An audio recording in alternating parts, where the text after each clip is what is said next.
Hello and welcome back to the channel. Right, today I have for you a model by a new manufacturer to me, and I use the word manufacturer very loosely here, but I'll explain about that in the review. This, a little Hetzer, part of the Panzer 38 family, late war tank destroyer, or light tank destroyer for the Germans. So, usual format, 60-second speed build. I'll show you some pics and then we'll get into the review. Let's crack on and build.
So welcome back. Right then, well, firstly, this is a model by a company called Bricks, and they're not a normal manufacturer, at least a normal manufacturer in the way that, say, Slubin or Jaquan are, and we'll get into a little bit more of that later. But this is also the first model that I've done that I don't actually have a paper set of instructions. So I have a digital PDF, as you can see. Now, this is good and bad. The good is obviously that it's takes up an awful lot less of a footprint on your desk, which is quite useful. Although always remember, if you're putting it on a tablet or something like that, just for temporarily kill the sleep timer, so that you're not having to constantly put your code in or anything like that. So that's good that it takes up less room. Obviously it's nice and bright. You can change the size of the picture that you have in front of you, so you can have just one phase, you can have many phases. That's fantastic. So I can get on board with that. But this particular set of instructions are not that great, and the reason for that is that if I show you one of the phases, or just I can show you many of the phases, but I'll show you one of the phases, the very first one. So the very first one, you have 4 bricks. You have 2 single 1x1s, a single 1x1, and then a 4x1. You've got 2 of the 1x1s have got the holes in them, so you can see at the end that that is one. But then, is it supposed to be the one next to it, and that be the solid one, or is it, you know, the solid one there, and then this is the one that's supposed to have the hole in it? Do you see what I mean? And the fact that they are not actually attached to anything, they're not attached to each other, and that repeated throughout, and that drove me insane while I was making some of this stuff. That, let's get to another bit. So we've built the base. Now, no problems with that. It's fairly repetitious. You get used to it, and yes, you soon work out that the hole is supposed to be at each side. And then you get to this bit. So you're then putting a plate on.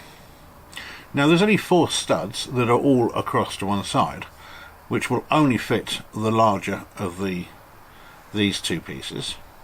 So that is just not held on by anything. It's just swinging in the breeze at this point. When you get to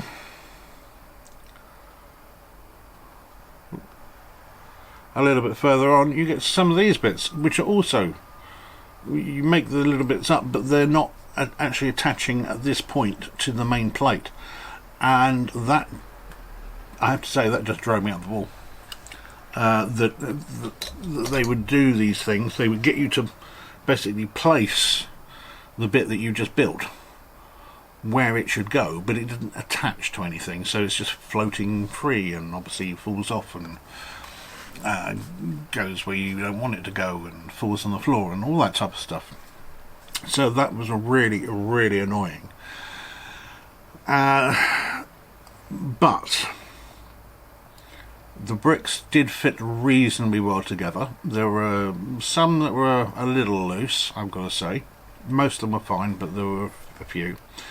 There was no warpage and there was no discoloration. And nothing was missing as well. One of the other issues I had with the instructions, you see that I've got the odd brown and black brick on here as opposed to the normal dark grey. In the instructions it didn't really differentiate between the 3 colours. Not that you use these a lot, so you do actually have to refer to the main picture to get these bits. It wasn't until at the end of the build I actually thought I had this bit missing, this flat plate on the top of the gun mount bit, when actually I had that over here and didn't realise that that's supposed to be a wooden box, and therefore the 2 brown plates make up that box there. But I worked it out. So I got there eventually, and I have to say that as models of Hetzers go, this is really not bad at all. It's not perfect, but it's very good.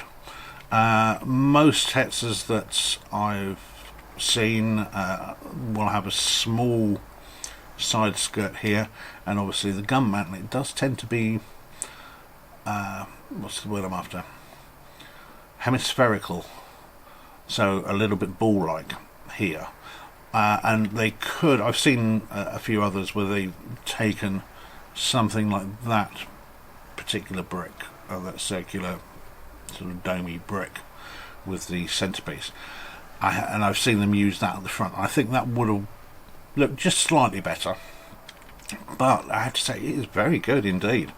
They've really thought about, and they've solved the problems of the hinges with everything going across. I mean, that's solid. I can push that. So yeah, all the problems that I've had in the past with things like the Jagdpanzers by Kazi and who's the other one by Lay, that's how you do angle sights. It's very well done indeed. So credit to UU Brick for that.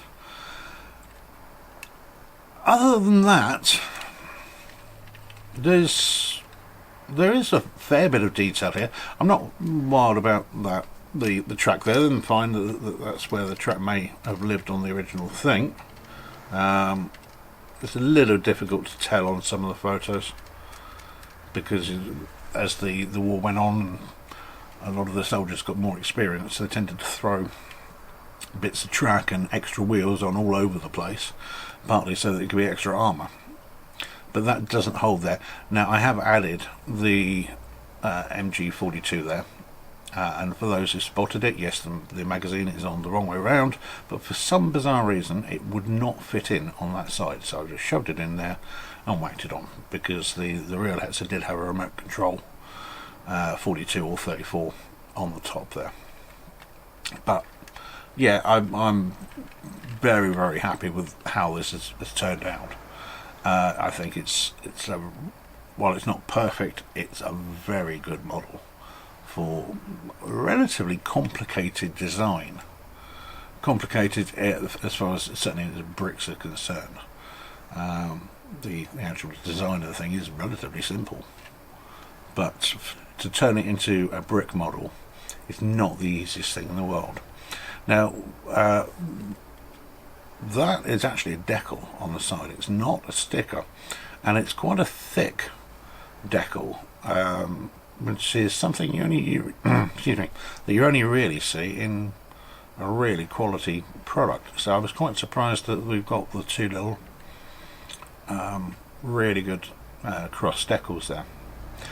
But that does bring me to the big problem with this model. As you can see, the size of it is, oh, I don't know, 15 centimeters. So it is very similar to this KV2. Now they are obviously slightly different scales because this was a relatively small tank, but as far as actual size goes, they're almost identical. If there is any difference, it's very, very minimal indeed. Now, that was £7 and highly recommended from Jaquan. This is £20 and 17 pence. So the question is, first of all, how much do you like your Hetzers? If you really, really, really want a Hetzer, then this is pretty good. But is this too much for a model of this size? I tend to lean in that favour. The price on this is a problem. I can get past the PDF instructions, which are just weird and a little bit freaky. I love the way that they've done their angles here, and the fact that this thing is solid, it's not going to crumble. You know, that's fantastic. I think the level of detail in such a small model is great. That's also fantastic. But £20 is, it's a lot for something like this. As I say, the KV2 was 7. What else have I got here that's... Well, the T14 Armata was only 24, less than £3 more than this. I know if you're after a Hetzer, then a T14 is not going to scratch that itch. But that's my big problem with this. So I can recommend it as a model, but I'm not sure I can recommend it fully and unconditionally because of the price. This is, after all, only 400 odd pieces, and that just seems expensive for what it is. So there we go. There, right. So hopefully you've liked this video. If you have, please like and subscribe to the channel, and I'll see you again. You take care. Bye bye.